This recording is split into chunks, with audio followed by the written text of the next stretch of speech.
So, the age-old question, should you be submitting your album or your collection of tracks to one exclusive publisher at a time, giving them each maybe a week or two to respond, or should you just put together a list of your top 5, 10, 20, 50, 100 exclusive library partners and just throw them all the same music and see what comes back to you? I am moving forward on this channel going to try to refrain from giving you guys specific advice on what you should do. Obviously, I have my points of view and my opinions and strategies that I feel have worked for me in my career, and I've shared those with you on this channel. But in this video, I'm not going to tell you what to do. I'm not even going to tell you what I think is the better approach. I'm going to just try to give you a full 360 view on both of these different approaches and what the pros and cons of each are. And there actually are pros and cons on both sides. It's not just all one side or the other. And then after this video, hopefully you can decide which one feels right for you, okay? So let's go into it. The first approach that a lot of people think is better, because for obvious reasons we'll talk about, is to just send your, let's say, 10-track album to multiple exclusive publishers all at once. Now, we're just going to be talking about exclusive publishers. Non-exclusive publishers and libraries are not as common. They don't really exist as much as they used to. And if it's non-exclusive, by their very nature, you can send the same music to multiple non-exclusive outlets. There's nothing that's going to be preventing you contractually from being able to work with multiple non-exclusive outlets with the same music. But for this video, we're really talking about exclusive libraries because that's primarily what I've focused on in my career and probably what a lot of you guys are going to be partnering with, especially if you want to work with production music libraries for the TV film world, okay?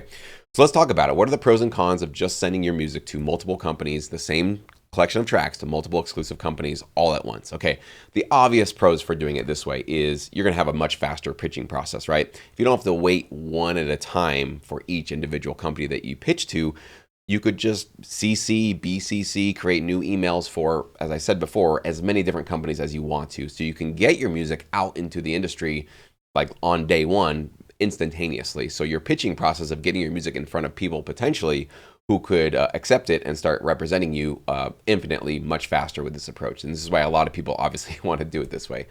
You can field multiple offers. So if you send out your tracks to, let's say, 5 companies, 2 of them come back to you, they both offer you a deal, you now have a little bit of power in the situation where you get to decide, all right, who do I want to partner with? This company's offering me consideration fees, but this one gives me higher sync fees.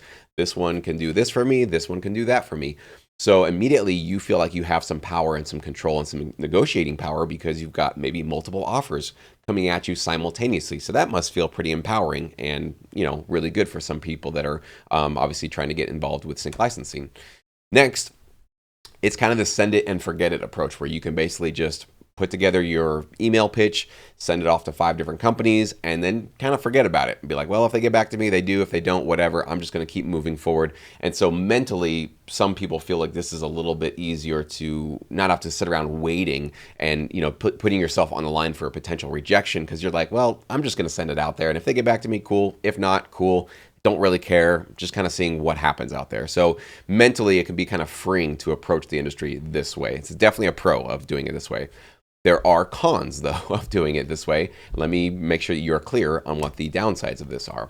Number one, it may come off as spammy, especially if you're not putting in individualized, personalized touches to your emails. If you're kind of creating a chat GPT, hey, library, I really think you're doing great work. I think my music would be a great addition to your catalog, but there's nothing specific in there.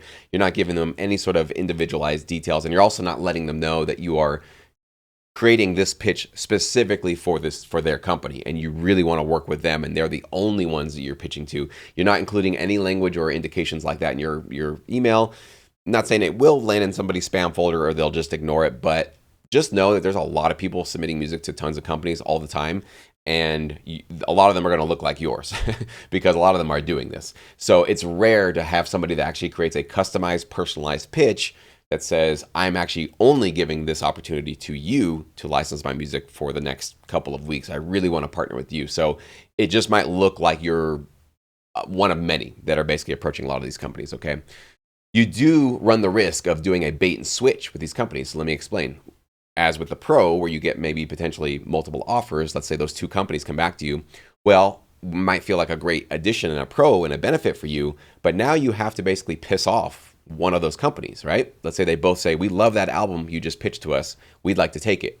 So now you have the option and the benefit, but also the responsibility of saying no to one of them, to say, I know that I told you in my email that I'd like to let you license this exclusively, but it's now not available because I've committed it to another publisher, even though I just emailed you literally 2 days ago, right? So you run the risk of maybe pissing them off, and it's there's a chance that you could say, listen, those tracks are now committed to another library, but I would still like to work with you. Maybe I can come up with some new music. There's a chance that they'd be open to that, but there's also a chance, I'm just putting myself in their shoes. I wouldn't feel good about somebody saying, I've got a whole product for you here, a whole production library album, and oh, by the way, no, you don't. It's like imagine you're going to shop for a car. Dealership says, oh, absolutely, we've got a car here right for you. I put your name on it. It's reserved for you. Absolutely. You show up and they say, oh, what car? Oh, that one. Yeah, see, somebody else wanted it, so we just gave it to them, even though they had promised you it was going to be for you. How do you feel about working with that car dealership afterwards? Probably not very good, okay? So you do run the risk of bait and switching, which makes you having the risk of burning a bridge very quickly, like literally within the first week or two of your exposure into this industry. There are a lot of exclusive libraries you can select from in this industry, but there's not an infinite number, and you cannot afford to be making enemies and burning bridges on day one and getting a negative reputation in this business for somebody that pitches and then says, oh, by the way, that's not available because somebody else came along quicker. It just is not a good look for a lot of producers that are getting involved in this business, okay? So just so you know, those are the risks, those are the pros, those are the cons of approaching it this way. So let's go into the other approach, the one obviously that I followed in my career, which I've coached you guys to do. But of course, there are cons to this as well. So you can decide if you want to follow in my footsteps or you want to do the multiple at once, okay? So one at a time is obviously you're going to be sending a batch of tracks. It could be 3, it could be 5, it could be a whole album to just one exclusive publisher at a time. So you're not doing multiple ones. You're just basically picking one, putting only their email address in your URL or in your to field in your email submission portal. And then you are letting them know in your email, these tracks are meant for you, meant for your company name, and I want to give you guys first dibs on these tracks. I'm not pitching these to any other company. You are the ones that I really want to partner with. So that's the kind of language that you would be including in these kind of pitches, okay? So obviously the pros for this is it's a way more personalized approach, especially these days in the advent of AI and auto-generated emails and auto replies and all this kind of stuff. Getting an email from somebody who's actually like, and I can even feel this for myself, that they've taken the time to do some research on who I am, what I'm about, and they really let me know that they are sending me a personalized, customized email just for me, just for my company. It always stands out. You can just feel it, you can see it, you can sense it. Even if before you even read the email, there's something about it that you can feel like there's a human being here treating me like a human being. I'm going to read this email. I might not say yes, but I'm at least going to give them a chance because I can immediately tell when something is not meant for me, specifically for my company or for myself. And libraries are going to feel the exact same way. So it definitely creates much more on day one as a first good impression, a much more personalized human-to-human approach, okay? It definitely elevates your offering, as I just mentioned, by saying things like this catalog or this album or these 5 tracks or these 3 tracks or this even one trailer queue, whatever it is you're pitching to them, is specifically meant for your company because I think you're going to be the best partner for me. I can tell you guys, I'm about to pitch some of my own collaborative trailer music with vocals. I'm going to be doing this.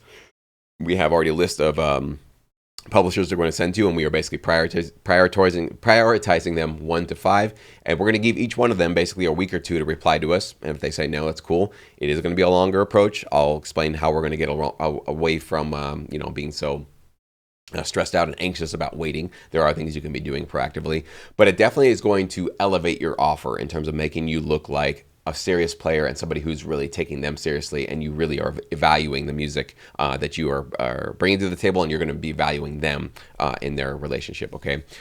With this, there's really no risk of burning bridges because you can even in your email say, hey, we want to give you a couple of weeks to evaluate this. Please get back to us. You can send them a follow-up email and say, hey, haven't heard back from you yet. It's been a week. It's been 2 weeks.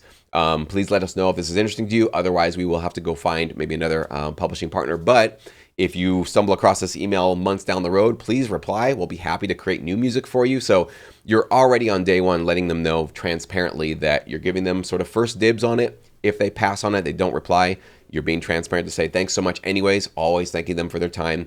If you do stumble across this later, let us know. We can create some more music if you found this useful, but we will need to move on and find another publisher if we don't hear back from you within a week or two, okay? Totally reasonable and all transparent and above the level. And this is what people really do appreciate when you're just being transparent with them, okay?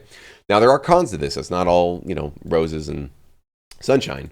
One of the first cons is obviously, as you can already tell, it's going to take a lot longer to do this. Okay, so if you're going to give each library, let's say the 5 top ones that you want to work with, a week or two, we're talking about a couple of months potentially that you have to wait potentially before you find that home for your tracks.